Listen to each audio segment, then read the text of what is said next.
বাপদেরা ফায়রা ও মুসলমানেরা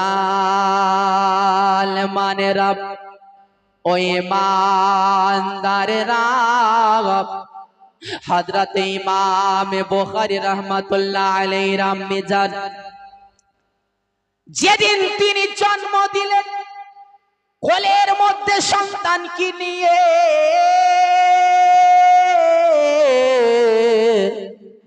যদিও সন্তান আপনার অন্ধ হয় আমার জননী মা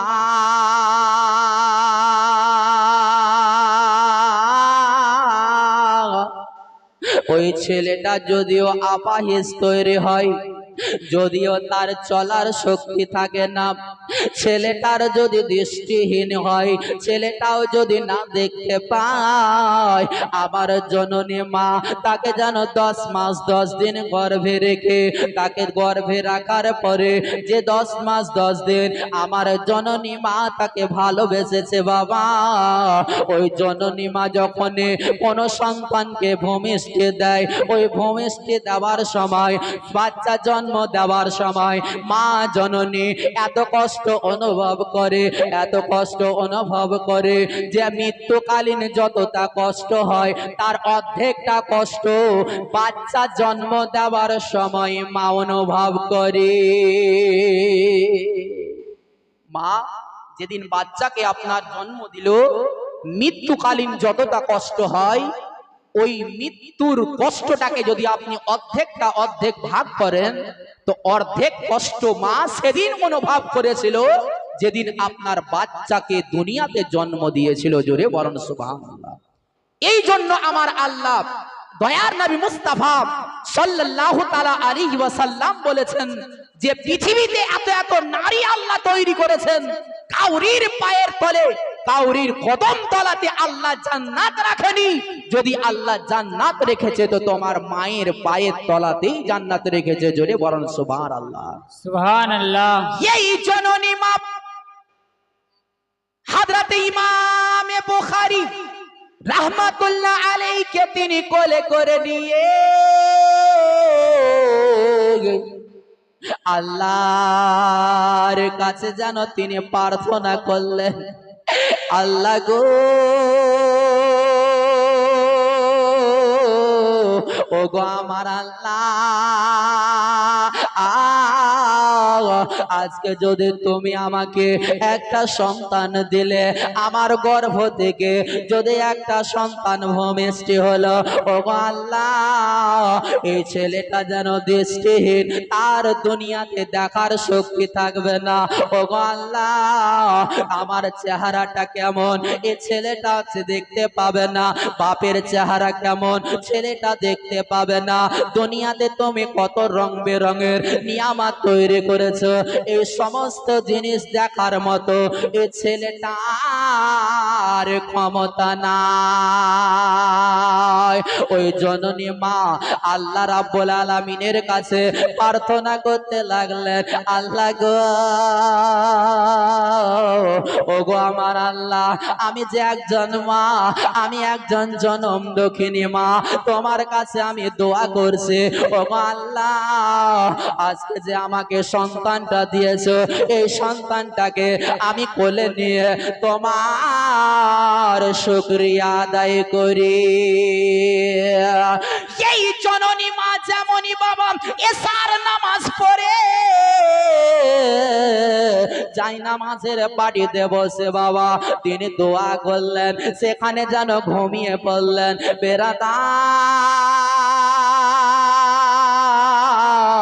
একেবারে গভীর রাত্রে বেলায় ওই জননী মা আল্লাহর ওই জননী মা যেন একটা স্বপ্ন দেখতে লাগলেন যে আমার কাছে হযরত ইব্রাহিম খলিলুল্লাহ আলাইহিস সালাম যেন এলেন। আসার পরে আমাকে বলতে লাগলেন ওগো বেটে শোনো গো শোনো ও তুমি যে আল্লাহর কাছে দোয়া করেছো এই দোয়াটা আল্লাহ তোমার কবুল করে নিয়ে নিয়েছে, এই জন্য তোমাকে সংবাদ দিতে এসেছে।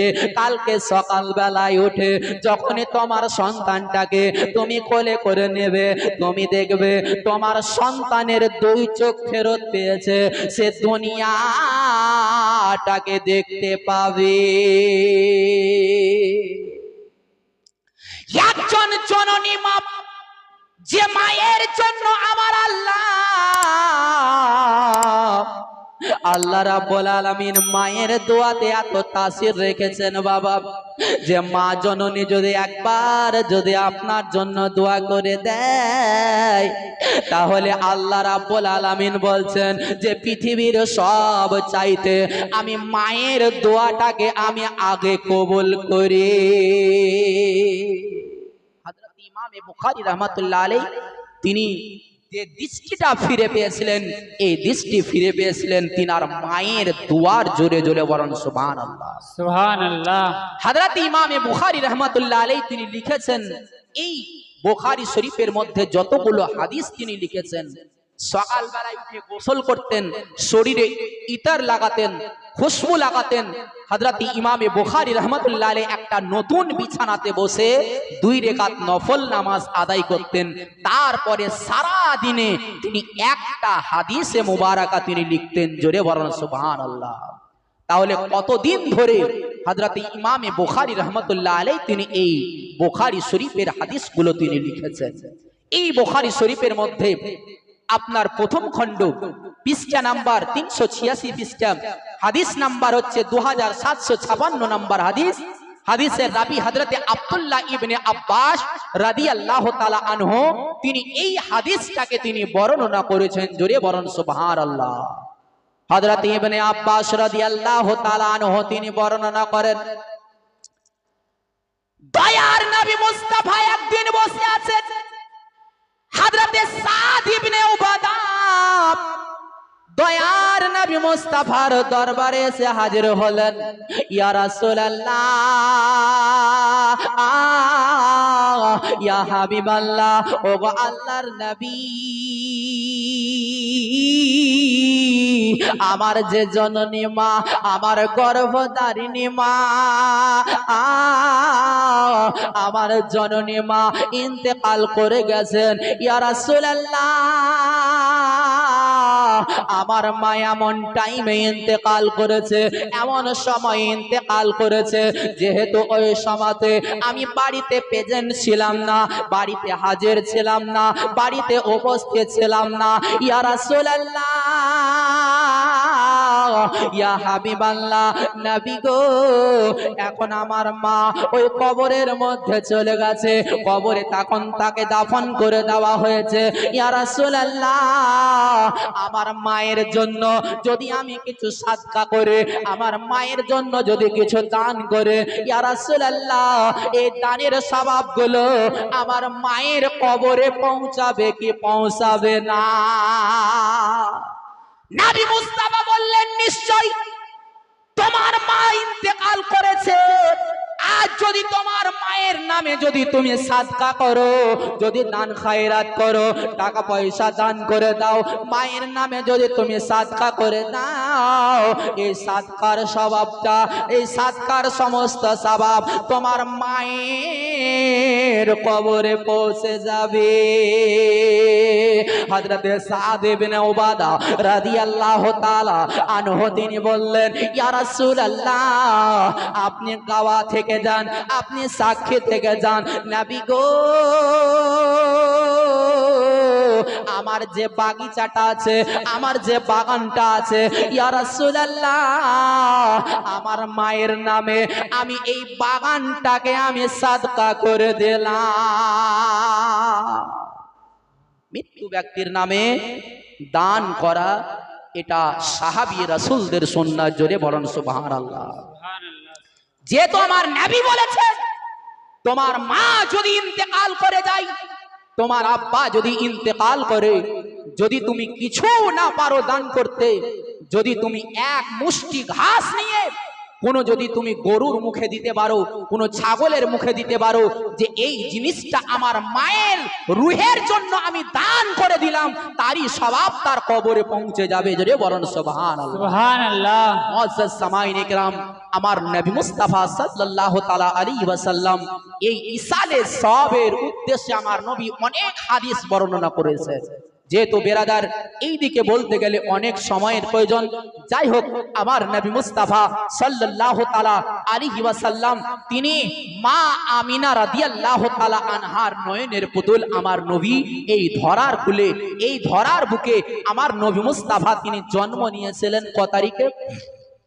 আমার নবী জন্ম নিয়েছিলেন আপনার এপ্রিল মাসের 22 তারিখ, জ্যৈষ্ঠ মাসের 1 তারিখে 12 রবিউল আউয়ালের দিনে।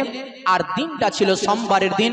ভোর 4টার সময়তে আব্দুল্লাহর ঘরে আমিনার গর্ভ থেকে আমার দয়ার নবী মুস্তাফা সাজদার হালাতে মক্কার ধরতিতে হাশিমি ঘরানাতে আমার নবী তিনি এই ধরার কুলে তিনি জন্ম নিয়েছিলেন। জোরে বলেন সুবহানাল্লাহ। সুবহানাল্লাহ। মুস্তাফা জন্ম নেওয়ার পরে আরবের একটা প্রথা ছিল, যে বাচ্চা জন্ম নেওয়ার পরে মা তাকে লালন পালন করতো না। এই ছেলেটাকে কি করতো, আপনার কোন দায়কে দিয়ে দিত, দেহাত যাকে বলা হয়, গ্রামগঞ্জের মেয়েদেরকে দিয়ে দিত। এই জন্য দিত গ্রামগঞ্জের মেয়েদেরকে, যে শহরের আবহাওয়াটা আলাদা আর গ্রামগঞ্জের আবহাওয়াটা আলাদা। আপনাদের গ্রামে যদি আপনি রোড থেকে চারিদিকে তাকিয়ে দেখেন, তো চারিদিকে আপনি শুধু সবুজ আর সবুজ দেখতে পাবেন না? আপনাদের চারিদিকে কলার বাগান, শস্যর জমিতে শস্য লাগানো আছে, আপনার অনেক ফসল আপনার মাঠের মধ্যে লাগানো আছে। তো আপনার দৃষ্টিটা যেদিকে আপনি ঘুরাবেন, শুধু আপনি সবুজ আর সবুজ দেখতে পাবেন। কিন্তু এই দৃশ্যটা আপনি যদি বহরমপুর শহরে যান তো দেখতে পাবেন, হ্যাঁ, বহরমপুরে কি পাবেন? খালি চারিদিকে ধুঁয়া আর ধুঁয়া দেখতে পাবেন। যেদিকে আপনি দেখেন খালি করলে আর ওর নেড়া ফেটি আপনার ধুঁয়া বাইর হয়ে গেল, এইটাই আপনি দেখতে পাবেন।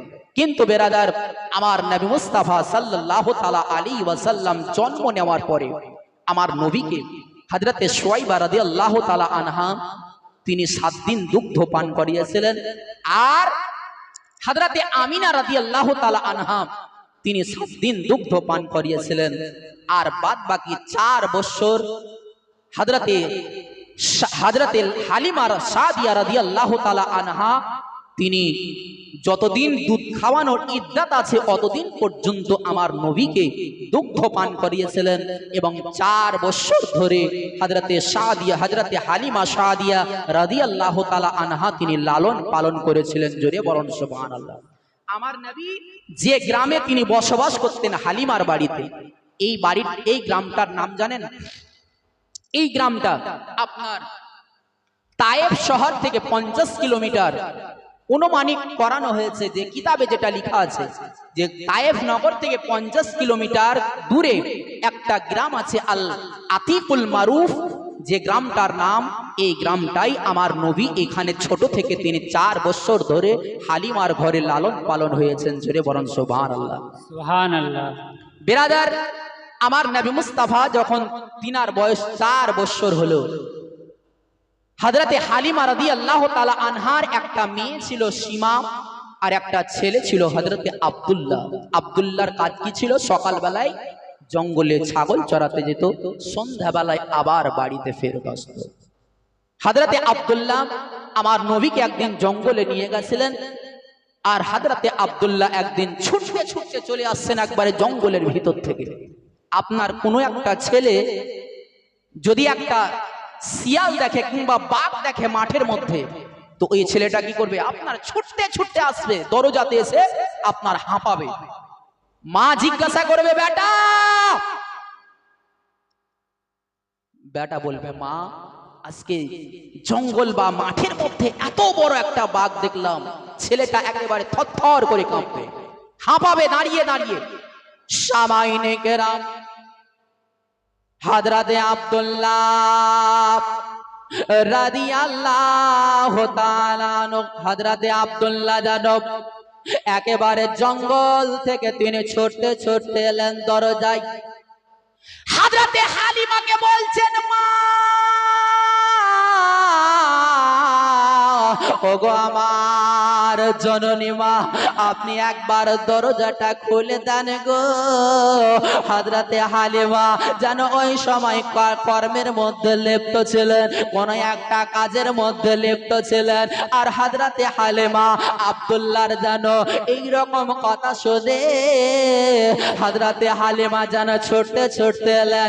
আসার পরে দরজাকে যখনই উদ্ঘাটন করে দিলেন, দরজাকে যখনই খুলে দিলেন, হযরতে হালিমা তিনি দেখছেন আমার বেটা আব্দুল্লাহ এই দরজায় দাঁড়িয়ে দাঁড়িয়ে যেন হাঁপছে।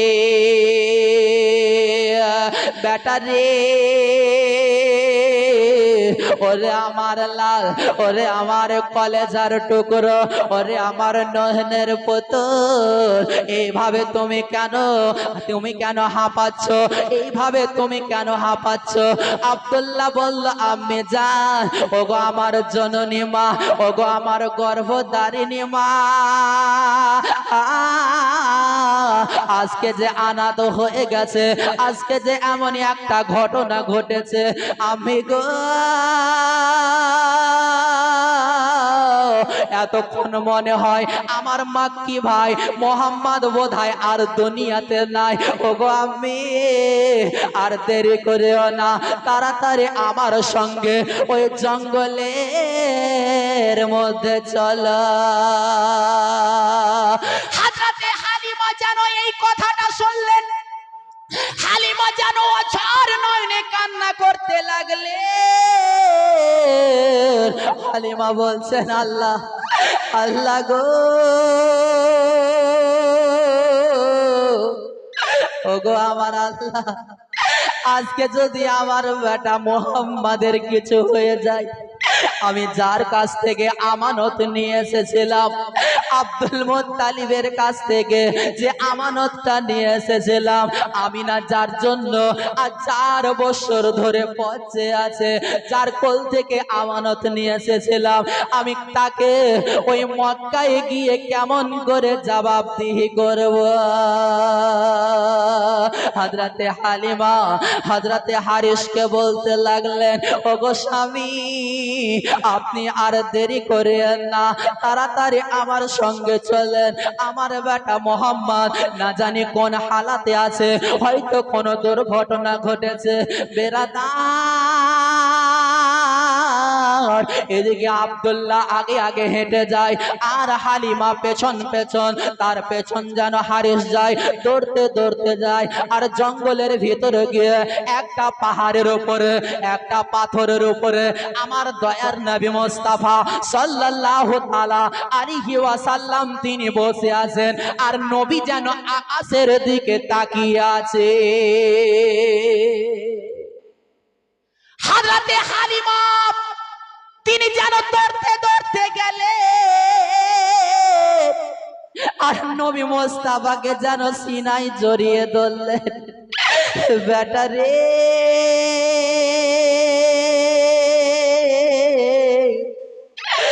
ওরে আমার লাল, তোমার কি হয়েছিল বলো রে বেটা? আমার নবী মুস্তাফা যেন হালিমার কথার যেন উত্তর দেন না, চুপচাপ তিনি দাঁড়িয়ে আছেন, আর তিনার দৃষ্টিটা যেন আকাশের দিকে আছে। হযরতে হালিমা যেন জিজ্ঞাসা করছেন, ওরে বেটা মুহাম্মদ, বলো রে বলো, কি এমন দুর্ঘটনা তোমার সঙ্গে ঘটেছে? কি হয়েছে তোমাকে? আমাকে একটু খুলে বলো, যেহেতু আমি জননী মা, তোমার দুঃখ আমি দেখতে পারি না, তোমার কষ্ট আমি সহ্য করতে পারি না। বেরাদার, যখন কোন জননী মা কোন সন্তানের দুর্ঘটনা ঘটে, কোন সন্তানকে অসুখ হয়, কোন সন্তান যদি হারিয়ে যায়, কোন সন্তান যদি কষ্টের সম্মুখীন হয়, ওই জননী মা বাড়িতে বসে বসে যেন জানতে পারে। মা, তারই নাম যে মা জননী, তার সন্তানের যার সঙ্গে কোনো মানে আপনার তারের কানেকশন নাই, যে মায়ের সঙ্গে আপনার কোনো লিডের কানেকশন নাই। আপনার বেটা যদি চেন্নাইয়ে থাকে, মা যদি আপনাদের মির্গি গ্রামে যদি বসবাস করে, বেটার প্রতি যদি কোনো নির্যাতন হয়, বেটা যদি কোনো অসুবিধায় সম্মুখীন হয়, বেটার যদি কোনো অসুস্থ হয়ে যায়, তাহলে মার সঙ্গে যদিও মোবাইলে কথা না হোক, কিন্তু মা ঘুমাবার টাইমে অটোমেটিকই মা ছেলের সঙ্গে যে ভালোবাসার তারে যে আবদ্ধ করা আছে, মা জানতে পারে যে আমার ছেলে আজকে কোনো অসুবিধায় মধ্যে পড়েছে। এরই নাম হচ্ছে মা। আমার জনম দক্ষিণে মা, ওই গর্ভধারিণী মা দয়ার নবী মুস্তাফাকে কোলে করে নিয়ে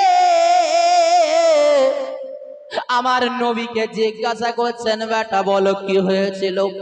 আমার নবী মুস্তাফা বললেন, জননী গো, ও গো আমার জননী, যদি আমার নবীকে তাই হালিমা জন্ম দেননি, তাই হালিমা নিজের স্তন থেকে আমার নবী মুস্তাফাকে কম বেশি 2.5 থেকে 2 বছর থেকে 2.5 বছর পর্যন্ত আমার নবীকে যে দুগ্ধ পান করিয়েছিলেন, আমার নবীকে যেন নিজের সন্তানের চাইতে বেশি ভালোবাসতেন, নিজের বেটার চাইতেও বেশি ভালোবাসতেন, নিজের বেটির চাইতে বেশি ভালোবাসতেন। এটাই হচ্ছে ঈমানদারের পরিচয়।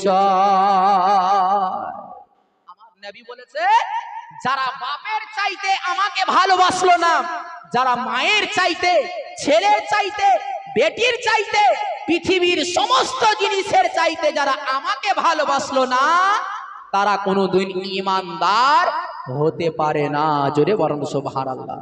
নবী বলেছেন, তোমার বাপের চাইতে, তোমার মায়ের চাইতে, তোমার ভাইয়ের চাইতে, তোমার স্ত্রীর চাইতে, পৃথিবীর সমস্ত জিনিসের চাইতে তোমরা আমাকে ভালোবাসো, আর যারা আমাকে এইভাবে ভালোবাসবে তারাই ঈমানদার হবে। জোরে বলেন সুবহানাল্লাহ।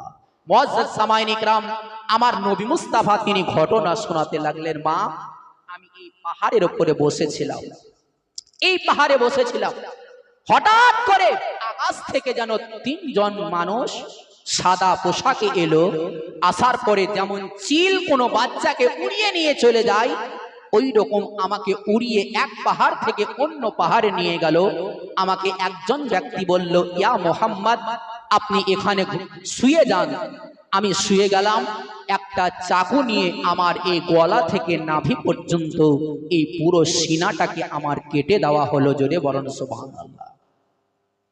আজ যদি কোনো মানুষের যদি আপনার অপারেশন করা হয়, তো এই মানুষটা আপনার অপারেশন, তার যদি এই গলা থেকে নাভি পর্যন্ত যদি কাটা হয়, ফাড়া হয়, তো এই মানুষটা দেখতে পায়? যদি তাকে যদি অবশ্যের যদি ইনজেকশন না দেওয়া হয়, তার শরীরকে যদি ভোথা না করা হয়, তাহলে সে থাকতে পারবে?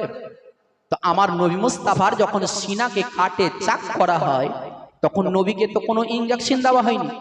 আমার নবী তিনি জিন্দাই ছিলেন। আমার নবীকে বললেন শুয়ে যাও, নবী শুয়ে গেলেন, একটা চাকু নিয়ে সিনা থেকে নাভি পর্যন্ত ফেরে দিলেন। কে বলছেন এটা? আমার নবী বলছেন। আমার নবী বলছেন, আমি সমস্ত কিছু দেখছি। সাবাইনে কেরাম, যখনই আমার সিনাকে ফেরে দিল, আমার সমস্ত আতিরুগুলোকে, আমার পেটে যত কিছু আছে সমস্ত জিনিসকে বাহির করল। আর সমস্ত জিনিসকে বাহির করার পরে তাদের লোটাতে একটা পানি ছিল, এই পানি দিয়ে সমস্ত জিনিসকে ধুইতে করল।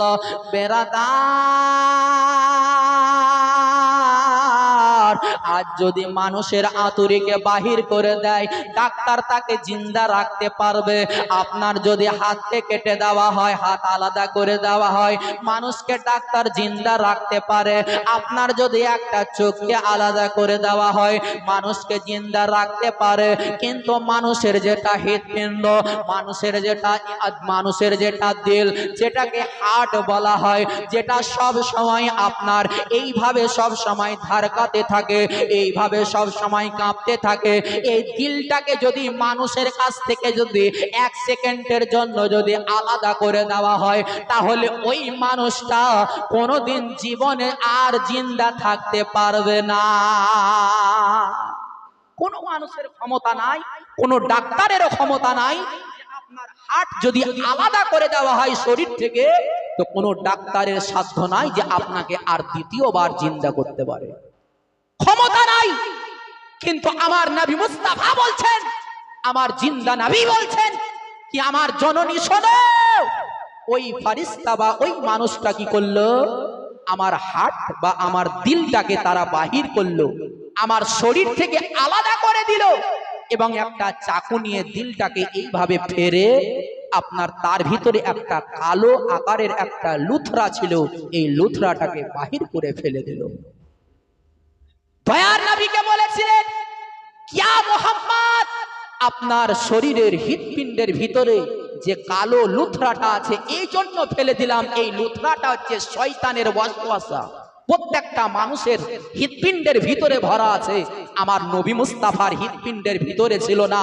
বেরাদার সামাইন ইকরাম, এই জন্য সমস্ত মানুষকে শয়তান পথভ্রষ্ট করতে পারে, কিন্তু আমার নবী মুস্তাফাকে জীবনে শয়তান কোনোদিন পথভ্রষ্ট করতে পারেনি। শয়তান আমাদের শত্রু হতে পারে, কিন্তু আমার দয়ার নবী বলেছেন যে শয়তান আমার বন্ধু হিসাবে থাকতো। জোরে বলেন সুবহানাল্লাহ। আমার নবীর কাছে যে শয়তানটা থাকতো সেটা নবীর বন্ধু হিসাবে থাকতো, যেহেতু আমার নবীর হৃদয়ের মধ্যে ওই শয়তানের ওয়াসওয়াসাটাকে বাহির করে ফেলে আমার নবী বলছেন যে সমস্ত কিছুকে ধুয়ে আবার তাকে আমার শরীরের মধ্যে ফিট করে দিল। আর আমার শরীরে তারা একটা হাত বুলিয়ে দিয়ে আমার শরীরটা আবার যেমনকার ছিল ওই রকমই হয়ে গেল। বেরাদার, একজন ফেরেশতা আর একজনকে বলছে যে মুহাম্মদকে একটা পাল্লার উপরে চাপিয়ে দাও আর এক পাল্লাতে 10টা মানুষকে চাপাও। তো নবী এক পাল্লায় চাপালেন আর 10টা মানুষকে এক পাল্লায় চাপালেন। যখন ছাড়া হলো তো নবীর ওজনটা বেশি হলো। জোরে বলেন সুবহানাল্লাহ। বললেন কি 100টা মানুষকে এক পাল্লায় চাপাও আর নবীকে এক পাল্লায় চাপাও। যখন 100টা মানুষকে এক পাল্লায় চাপিয়ে দেওয়া হলো, নবীকে এক পাল্লায় চাপিয়ে দেওয়া হলো, তো নবীর ওজনটা বেশি ভারী হলো। বেরাদার সামাইন ইকরাম, একজন ফেরেশতা বললেন, শোনো, সারা দুনিয়ার মানুষকে যদি এক পাল্লাতে চাপিয়ে দেওয়া হয় আর নবী মুস্তাফাকে যদি এক পাল্লাতে চাপিয়ে দেওয়া হয়, তো নবীর ওজনটাই বেশি ভারী হবে। জোরে বলেন সুবহানাল্লাহ। বেরাদার সামাইন ইকরাম, আমার হযরতে মুসা কালিমুল্লাহ আলাইহিস সালাম একদিন আল্লাহকে বলছেন, আল্লাহ এত এত জিকির করছি, এত এত আপনার তাসবিহ করছি, কিন্তু অন্তর শান্তি পাই না। একটা কোন তাসবিহ বলে দাও যেন তাসবিহটা করে আমার দিলটা যেন শান্তি আসে। তো আল্লাহ বললেন কি, হে মুসা, তুমি লা ইলাহা ইল্লাল্লাহ এই শব্দটা তুমি পাঠ করো, তোমার অন্তর শান্তি পাবে। আল্লাহ বললেন, শোনো, এই লা ইলাহা ইল্লাল্লাহ এই শব্দটা আপনার যদি কোনো একটা পাল্লাতে চাপিয়ে দেওয়া হয় আর সারা দুনিয়াকে যদি আপনি উঠিয়ে যদি এক পাল্লায় চাপিয়ে দেন, তো লা ইলাহা ইল্লাল্লাহ বেশি ভারী হবে। জোরে বলেন সুবহানাল্লাহ। আল্লাহ, আমার আল্লাহর নামে এত ওজনদার যে সারা দুনিয়ার চাইতে শক্তিশালী হচ্ছে লা ইলাহা ইল্লাল্লাহ মুহাম্মাদুর রাসূলুল্লাহ সাল্লাল্লাহু তাআলা আলাইহি ওয়াসাল্লাম। আল্লাহুম্মা সাল্লি